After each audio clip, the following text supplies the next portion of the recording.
SNK. Hey, what's going on, folks? I'm here chilling at my yard, listening to some old school hip hop, and I'm about to play some games. But it's time to put away these toys and get out some gangster shit with King of Fighters 94 and 95.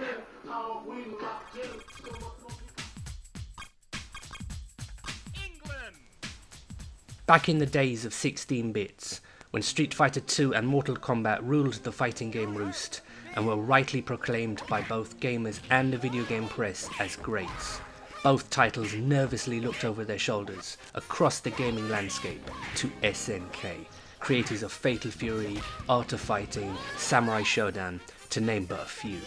And that's where this game comes into it. Basically, it's Fatal Fury versus Art of Fighting, with characters from other Neo Geo franchises completing the roster. An SNK fan's wet dream, I'm sure you'll agree.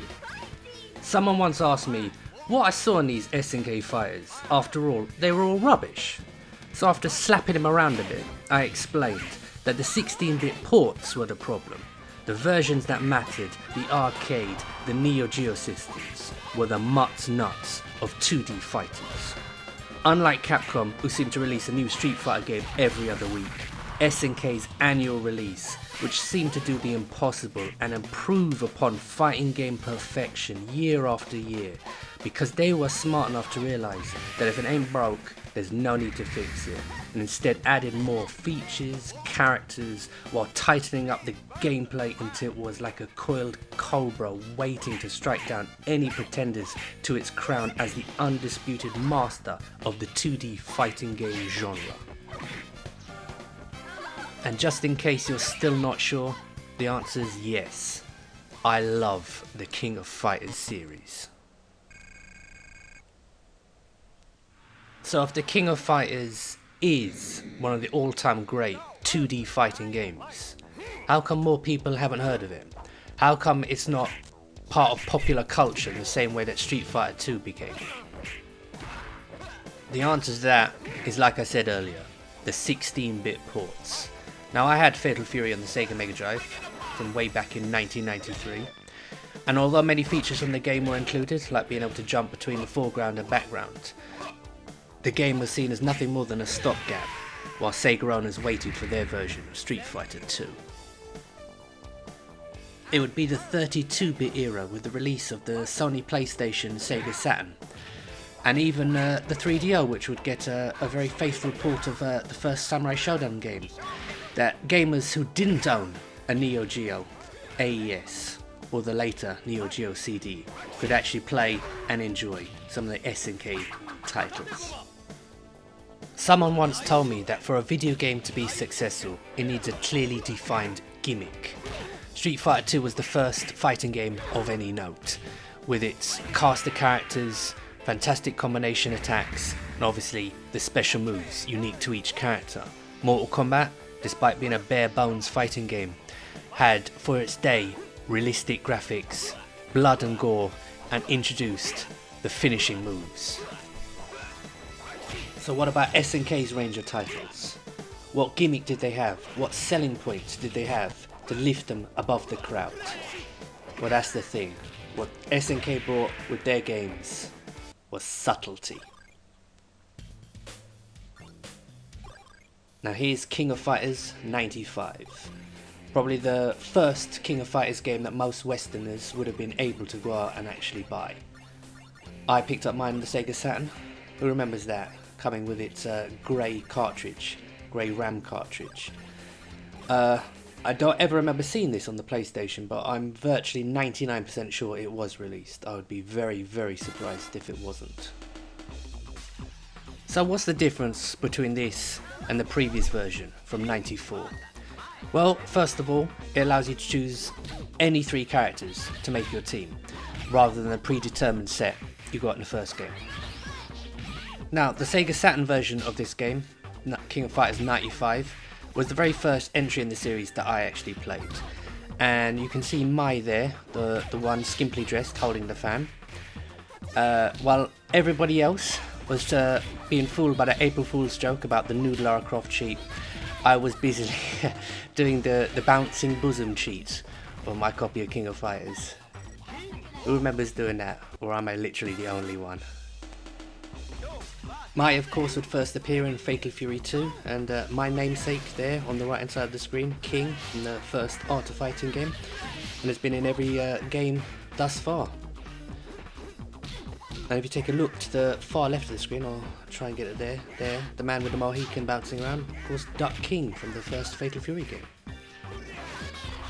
See, I know my gaming trivia, and all this time you guys thought I was just a pretty face.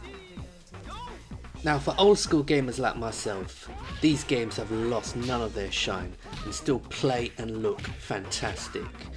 However, one of the reasons why these games were never big in the West is the age-old debate, 2D versus 3D.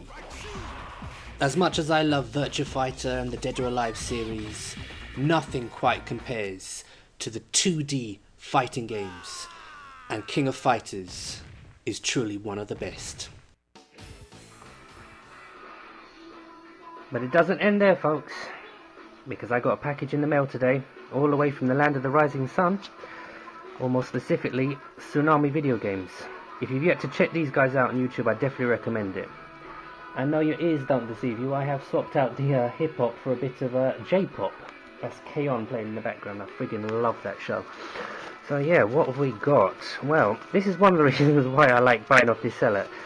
Every time you buy something, they send you some traditional Japanese green tea, and I don't know what that is. What is that?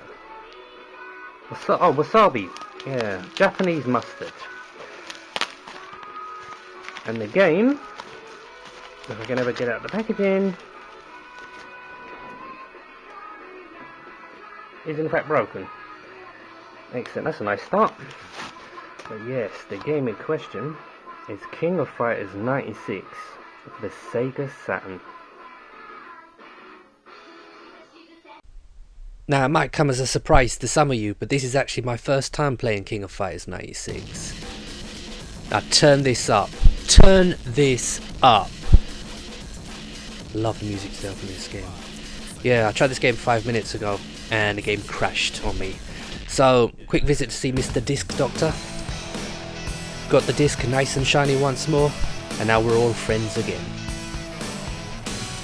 Now, there are two reasons why I've not played this version of the game. First of all, although 95 was released in the UK and US, 96 wasn't. In fact, it would be 99 before the next game would be available on Dreamcast. On top of that, around about this time, I also got my first Neo Geo CD. I got King of Fighters 94, 95, 97. So I contented myself with that and put off actually tracking down a copy of 96. Been meaning to get it for years, just never got round to it. However, that was my loss, because this is an awesome looking game. It's so rare for a jaded gamer such as myself to get so excited about playing a game, but I've genuinely got goosebumps as I'm playing this. That's how much I'm looking forward to this. I've gone with old Robert Garcia here, the protagonist from King of Fighters.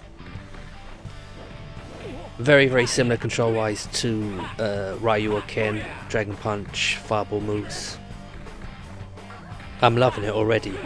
It does seem a bit slower. I am actually running this on 50 Hz on my chipped Sega Saturn, as that's the best way to get a picture using my capture card.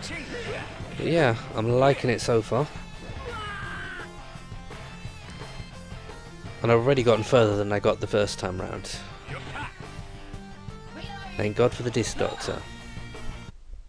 An essential weapon in any gamer's arsenal. Now, you may have noticed when I opened up this game, I didn't get any ROM card with it. In fact, I'm using an action replay. Oh no, not again. Damn it, this has already happened once before. Oh well, I guess it's back to the drawing board now. And like that, we've come to the end of the video, but not the end of the King of Fighters series. Still going strong on the Xbox 360. I do have every version across multiple formats. These are just a few titles I had to hand. But anyway, I'm going to let Richard and Reiko from Tsunami Video Games. Play me out. Arigato gozaimashita, which means thank you very much. So, thank you for watching.